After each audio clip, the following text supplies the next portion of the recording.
Good morning. It's day 5 of our journey through Passion Week, and some thoughts I pray will fuel your passion for Jesus. So it's Good Friday morning, the time we remember Jesus being handed over to be crucified. The Roman governor, Pontius Pilate, had Jesus flogged within an inch of his life. Soldiers twisted some thorns into a crown and thrust it on his head before taunting him. Then Pilate brought Jesus before the crowds, a mob thirsty for a crucifixion. John records the following in chapter 19 and verse 5 of his gospel. So Jesus came out wearing the crown of thorns and the purple robe. Pilate said to them, "Behold the man." Behold the man? What do we see? A bloodied figure, pain etched on his face, strips of flesh hanging off his back, and a crown of thorns on his head. But is that all we see? Behold the man. 3 simple words, yet these words of Pilate are more significant than even he realized at the time.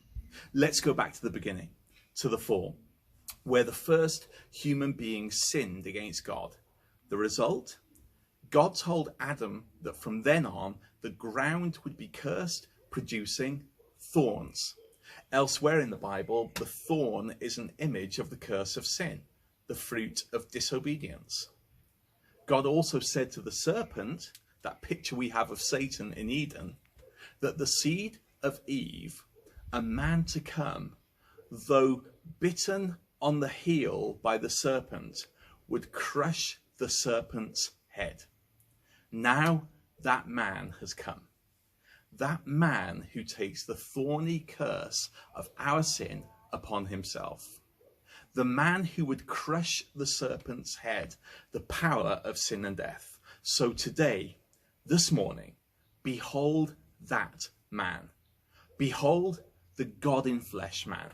Behold the perfect, sinless man. Behold the full of grace and truth man. Behold the brand new beginning man.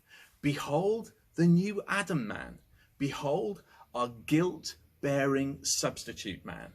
Behold the breaking the power of sin and death man. Behold this man. Behold the Christ, and give him your worship, give him your thanks, give him your life.